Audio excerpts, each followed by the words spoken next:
Hello, day 3 video में आपका स्वागत है। आज की इस वीडियो में हम दो चीजों के ऊपर डिस्कस करेंगे। पहला कि एक्सेल की शीट कितनी बड़ी होती है, उसमें कितने रो होते हैं, कितने कॉलम होते हैं और कितने सेल होते हैं। और साथ ही साथ चैट जीटीपी से भी पूछेंगे कि क्या जो कैलकुलेशन हमने की है वो सही है या गलत है। और इसके अलावा बेसिकली एक्सेल काम करता कैसे है। अगर आज की वीडियो को आपने ठीक से समझ लिया, ठीक से फॉलो कर लिया, तो आप एक्सेल को सीख जाएंगे, उसको यूज करना सीख जाएंगे।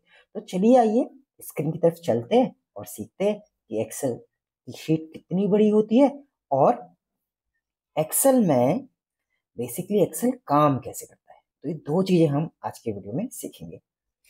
तो जैसे कि आप स्क्रीन पे देख सकते हैं यहाँ पर, जैसे कि ये जो मैंने सिलेक्ट किया, इसको क्या बोलते हैं?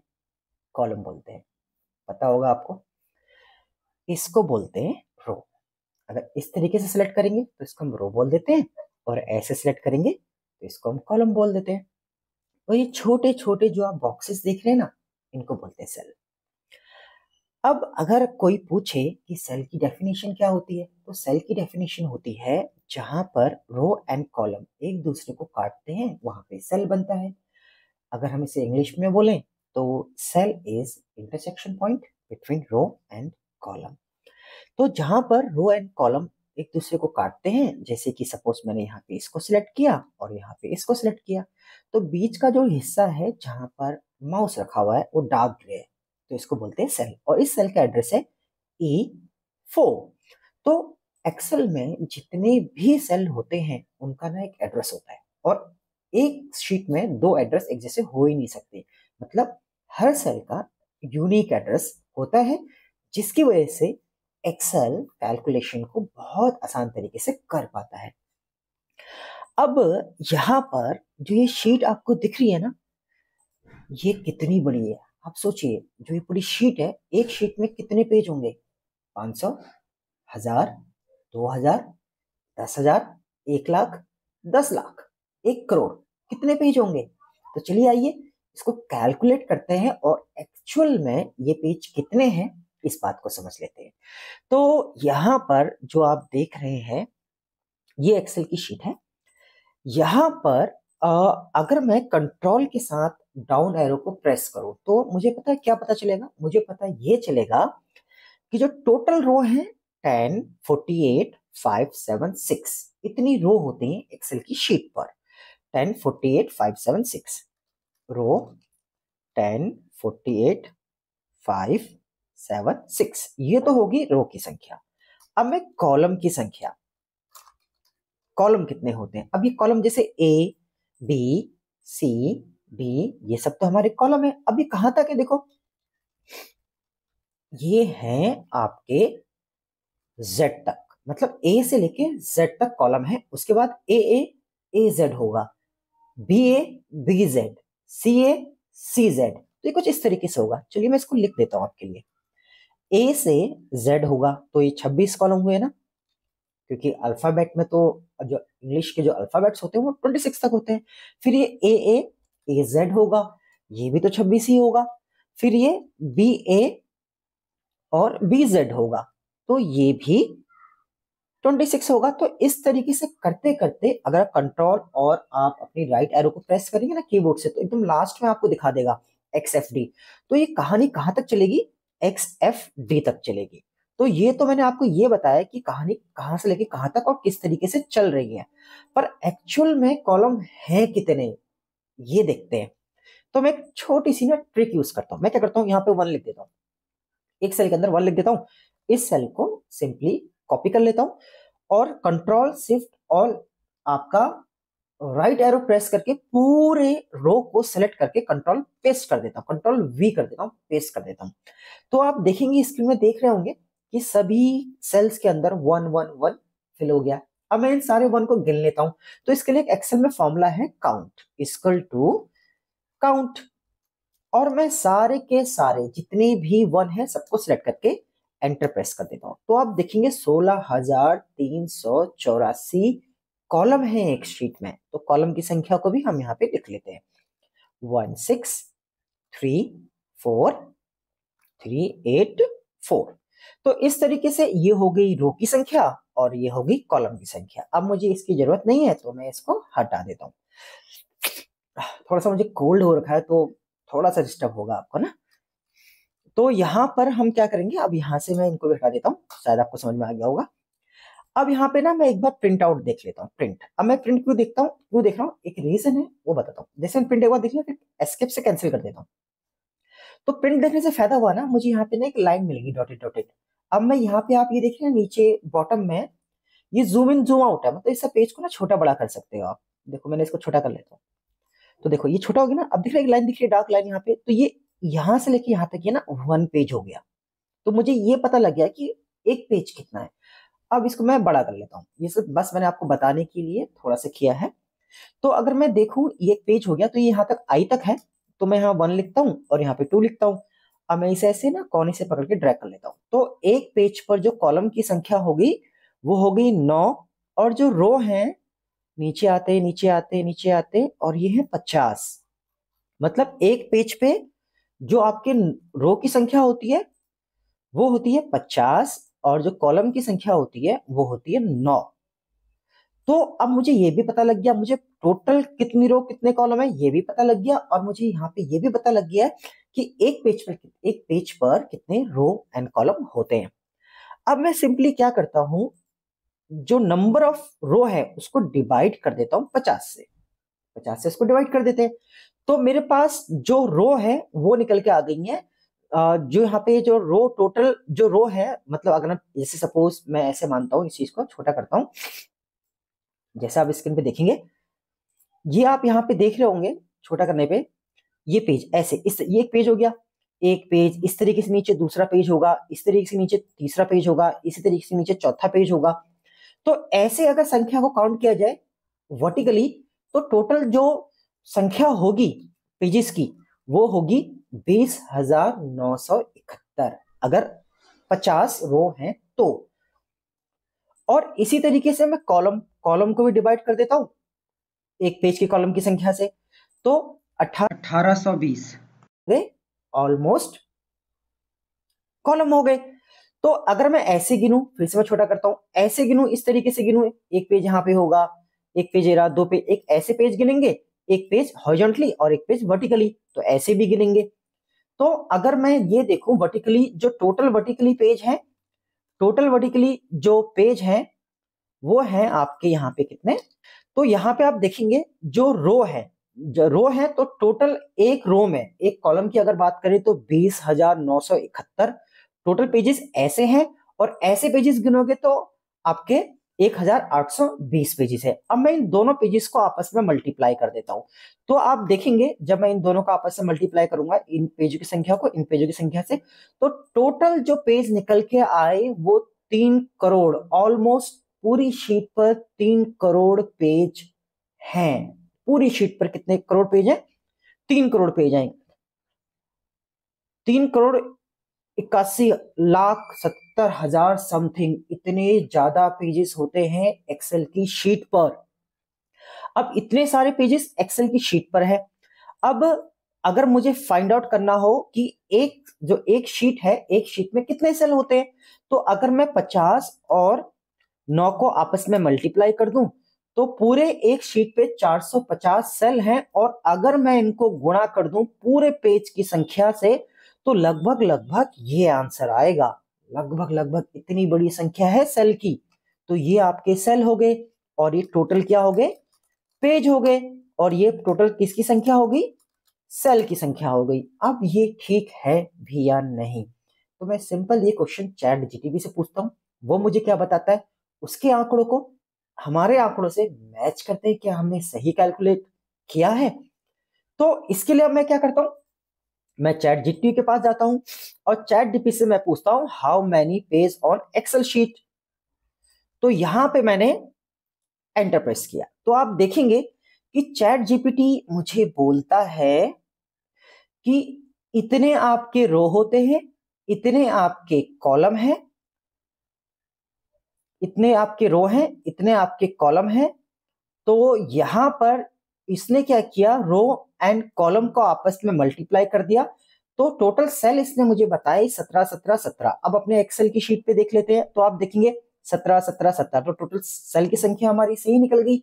अब हमने जो सेल की संख्या निकाली है पेजेस से तो निकाली है, मतलब टोटल पेज हमारे लगभग 3,81,00,000 समथिंग हमारे क्या है, पेजेस हैं।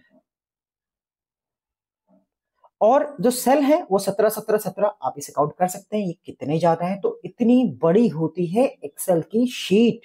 अब हमें, मैंने आपको ये क्यों बताया, अब सोचिए, आप एक्सेल में जॉब करते हैं, एक्सेल पे काम करते हैं, और जिस शीट को आप यूज कर रहे हैं आपको ये नहीं पता कि उसमें कितने सेल हैं, कितने रो हैं, कितने कॉलम हैं। तो आप देख सकते हैं कि कितनी बड़ी होती है ये शीट एक्सेल की। तो होप सो आपको ये समझ में आया होगा कि एक्सेल की शीट कितनी बड़ी है।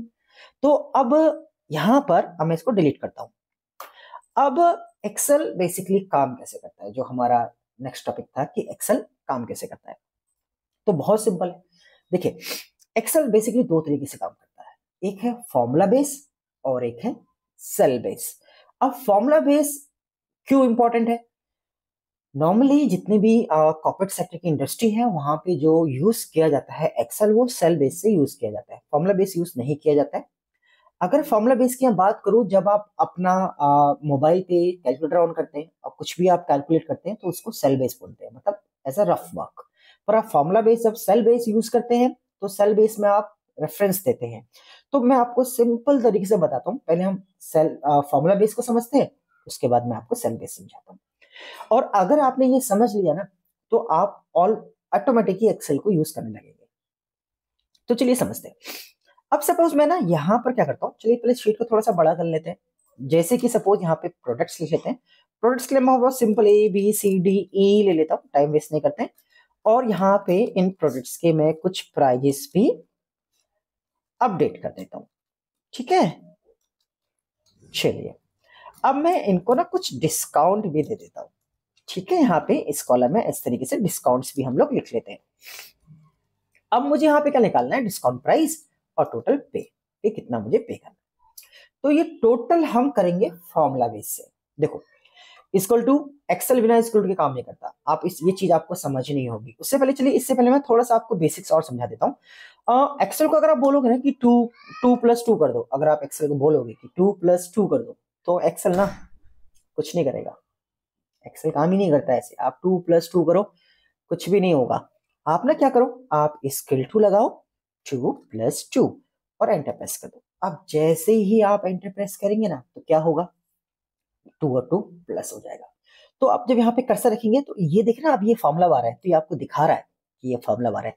अब आपका मूड क्या है, आप चाहते हो कि आप 2 में ना 2 और ऐड कर दो, मतलब 4 है, 4 में और 2 और ऐड कर दो। तो जैसे आप 2 लिखोगे ना, देखो क्या होगा, जो पुराना 4 था वो हट जाएगा, मतलब 2 ऐड फाइनली होगा नहीं। अब ये ऐड ही नहीं हो रहा है। तो इसको ऐड करने के ना 3 तरीके मैं आपके साथ शेयर करूंगा। पहला तरीका क्या है कि आप यहाँ पे ना 2 बार क्लिक कर दो इस सेल में। जब आप इस सेल में, जैसे इक्वल टू 2+2 किया आपने, जब आप इस सेल पे 2 टाइम क्लिक करोगे तो ये ना सेल एक्टिवेट हो जाएगा, और यहाँ पे +2 कर दो, देखिए 6 हो गया। पहला तरीका तो ये हो गया। दूसरा तरीका, ऊपर फॉर्मूला बार में जाओ और वहां भी आप कोई भी नंबर ऐड कर सकते हो, ऐसे कर लीजिए आप। और सबसे मोस्ट, जो कॉर्पोरेट सेक्टर के अंदर जितने भी लोगों को ट्रेंड किया है, कॉर्पोरेट सेक्टर के अंदर जो जॉब्स करते हैं, उनके लिए जो वे होता है वो कीबोर्ड का ना F2 प्रेस करते हैं, तो ऑटोमेटिकली क्या होता है, सेल एक्टिवेट हो जाता है, और वहां पर आप कोई भी नंबर लिख के उसे ऐड करा सकते हैं। तो इस तरीके से क्या करता है, एक्सेल किसी भी नंबर को कैलकुलेट करता है या उसको सॉल्व करता है। तो इस तरीके से आप बेसिक एक्सेल को, सेल को एडिट कर पाएंगे। तो मैंने सेल को कैसे एडिट करना है उसके 3 तरीके आपके साथ शेयर किए। एक बार रिपीट कर देता हूँ। आप सेल पे या तो डबल क्लिक कर दीजिए, या फॉर्मूला में जाके आप वहां पे आप ऐड ऑन कर दीजिए, या फिर आप कीबोर्ड से F2 प्रेस कर दीजिए। तो ये तीनों तरीके आप यूज कर सकते हैं। चलिए, अब अपने टॉपिक के ऊपर आते हैं। अब मैंने यहाँ पे इक्वल टू पुट किया, इक्वल टू पुट कर लिया। अब क्या करा मैंने, जो मेरा ये है जो ए प्रोडक्ट है 455, मैंने इक्वल टू 455 मल्टीप्लाई 10 और परसेंट का साइन लगा देता हूं। मतलब कोई चीज अगर 455 रुपीज की है, उसका जो 10% है ये है 45 रुपए 50 पैसे। ये पैसे कम हो गए, तो पे प्राइस क्या होगा, 455 माइनस 45.5। तो हमें जो पैसे देने हैं 409 रुपए देने हैं। जिनको एक्सेल बिल्कुल नहीं आता, मैं एक बार फिर से समझा देता हूँ। आप प्रैक्टिकली सोचिए, आप किसी दुकानदार के पास गए, उस प्रोडक्ट की कीमत थी 455 रुपए। उसने बोला, दुकानदार ने आपको बोला कि मैं 10% का डिस्काउंट दूंगा, जैसा आप स्क्रीन पे देख रहे हैं। तो आप 455 रुपए की चीज थोड़ी ना होगी, ऐसे कुछ तो कम होंगे। तो हमने यहाँ पे फॉर्मूला लगाया 455 मल्टीप्लाई 10%, और जैसे ही अंडर किया तो 45 रुपए 50 पैसे क्या हो गए, वहां पे कम हो गए। तो आप 455 में से 45 रुपए 50 पैसे हम माइनस करेंगे। अब आप जो दुकानदार को पे करेंगे ना, वो 409 रुपए 50 पैसे पे करेंगे। इसी तरीके से एक बार इसको और मैं आपको समझाने की कोशिश करता हूँ। 789 मल्टीप्लाई 12%। तो इस तरीके से आप एंटर प्रेस कीजिए। अब पे निकालने के लिए इक्वल टू 789 माइनस 94.68। तो आप यहाँ पे निकालेंगे, जो जो चीज 700 कुछ रुपए की थी, 12% डिस्काउंट था, इतने रुपए कम हो गए, इतने रुपए की होगी। अब इसको एक तरीके से और भी कर सकते हैं, देखिए 567 मल्टीप्लाई 20 डिवाइड बाय 100 भी लगा सकते हो आप, या यहाँ पे आप परसेंटेज लगा दीजिए। बात दोनों सेम है, बस एक फर्क है, परसेंटेज लगाओगे तो एक कीबोर्ड से एक बटन प्रेस करना पड़ेगा। अगर डिवाइड बाय 100 करोगे तो क्या होगा, आपको 4 बार बटन प्रेस करना पड़ेगा, 100 और फिर डिवाइड को प्रेस करना पड़ेगा। बस इतना सा फर्क है, बाकी आंसर दोनों सेम ही आएंगे। अब यहाँ पे 567 माइनस 113.4, तो ये हो गया प्राइस। अब यहाँ पे प्रॉब्लम क्या आ रही है, यहाँ पे प्रॉब्लम ये आ रही है, अगर ये तो बहुत छोटा डेटा है, अगर डेटा बहुत बड़ा होगा तो फॉर्मूला बेस से अगर हम चीजों को करेंगे, मैन्युअली करेंगे, तो हमारा बहुत टाइम वेस्ट होगा। तो इसका जो सॉल्यूशन है वो है सेल बेस। तो चलिए आइए आपको समझा देता हूँ, छोड़िए। अब देखिए आपको मजा आने वाला है। अब क्या करना है ना आपको, जैसे इसका एड्रेस क्या है, इसका एड्रेस B2 है, तो इक्वल टू आप लिखिए B2। इसका देखो, ये जैसे आप B2 लिखेंगे ना इक्वल टू के साथ, वो ब्लू हो जाएगा। फिर आपने B2 मल्टीप्लाई, आपने क्या किया, इसका 10 का एड्रेस क्या है C2, आप C2 लिखेंगे, देखिए उसका कलर क्या हो गया, उसका कलर रेड हो गया। और यहाँ पे लगा दीजिए परसेंटेज और एंटर प्रेस कीजिए। तो इस तरीके से आपको नंबर्स को लिखने की जरूरत नहीं है, आप उसके सेल का एड्रेस दे दो तो भी चीज हो जाएगा। अब यहाँ पे भी एक दिक्कत है, आपको लिखना पड़ रहा है, तो उससे बचने के लिए देखो एक तरीका मैं आपको बताता हूँ। आप सिंपली कुछ मत कीजिए, आप इक्वल टू लगाइए, जैसे ये B2 है ना, आप B2 मत देखिए, आप क्लिक कर दीजिए और B2 खुद आ जाएगा। मल्टीप्लाई ये ले लीजिए और परसेंटेज लगा दीजिए, इसको बोलते हैं सेल बेस, और एंटर प्रेस कर दीजिए। देखिए आगे ना 45 रुपए 50 पैसे, पे क्या होगा, ये माइनस ये। आप लिखिए मत, आप क्लिक कर दीजिए, एड्रेस खुद आ जाएगा, और इसको बोलते हैं सेल बेस, और एंटर प्रेस कीजिए। अब देखिए इसको आप नीचे को ना ड्रैग कर लीजिए, इसको भी ड्रैग कर लीजिए, इसको भी नीचे की तरफ ड्रैग कर लीजिए। देखिए कितना सारा टाइम बच गया ना, डिस्काउंट प्राइस भी निकल गया और पे भी निकल गया। अब अगर आप ड्रैग नहीं करना चाहते तो आप सिंपली क्या कीजिए, इसे कॉपी कीजिए और सिलेक्ट करके पेस्ट कर दीजिए। इसको कॉपी कीजिए, सिलेक्ट करके पेस्ट कर दीजिए, कॉपी पेस्ट कर दीजिए। और अगर ऐसे भी नहीं करना है तो दोनों को सिलेक्ट कीजिए और सिंपल Ctrl+D प्रेस कर दीजिए, तो सबका एक साथ आ जाएगा। देखिए आप थोड़ा सा प्रैक्टिस करेंगे ना, तो ये सब चीजें ना आपके रूटीन में आ जाएंगी, और रूटीन में आ जाएगी तो इनडायरेक्टली ना एक्सेल धीरे धीरे अच्छा होता है। ऐसा नहीं होता कि आपने एक्सेल सीखा और आप बहुत अच्छा हो जाएगा। जितना यूज करोगे उतना अच्छा होगा, जितना सीखोगे उतना अच्छा होगा, जितना उसके यूज टू होगे उतना अच्छा होगा। और एक्सेल एक प्रैक्टिस है। बहुत सारी वीडियोस ऐसे देखता हूं मैं जिसमें कि एक्सेल सीख लो, टिप्स पे आ जाएगा, ये हो जाएगा वो हो जाएगा, ऐसा कुछ नहीं होता है। आपको जितनी जरूरत है, जितने फॉर्मूले आप यूज करेंगे, उतना आपका एक्सेल धीरे धीरे अच्छा होता जाएगा।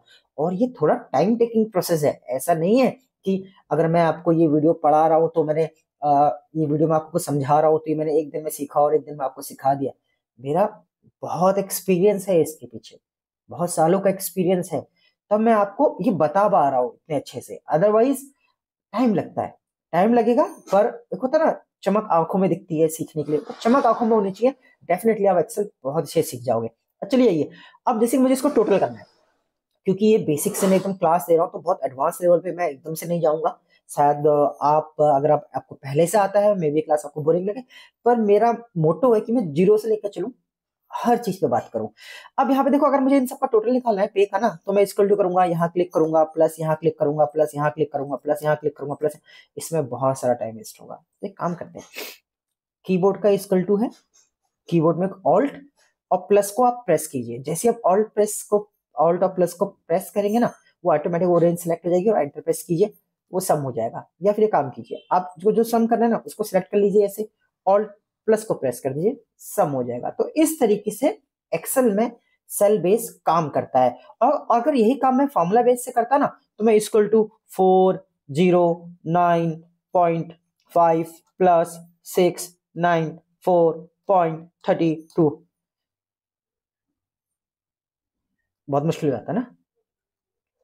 तो सेल बेस से करते हैं ना, इसको आप क्या कीजिए, सिंपली सिलेक्ट कीजिए, ऑल्ट प्लस प्रेस कर दीजिए, या फिर आप क्या कीजिए, यहाँ पे कर्सर रख के ऑल्ट प्लस को प्रेस कीजिए और एंटर प्रेस कर दीजिए। तो इस तरीके से आप क्या कर पाएंगे, इस तरीके से आप सेल बेस का यूज कर पाएंगे। तो होप आपको दोनों चीजें बहुत अच्छे समझ में आ गई होंगी कि एक्सेल की शीट कितनी बड़ी होती है और दूसरा एक्सेल काम कैसे करता है। तो अभी आप जब इसकी प्रैक्टिस करेंगे ना, तो काम कीजिएगा, पहले आप फॉर्मूला बेस से ही चीजों को कीजिएगा, डायरेक्ट सेल बेस पे मत जाइएगा, क्योंकि एकदम बेसिक है।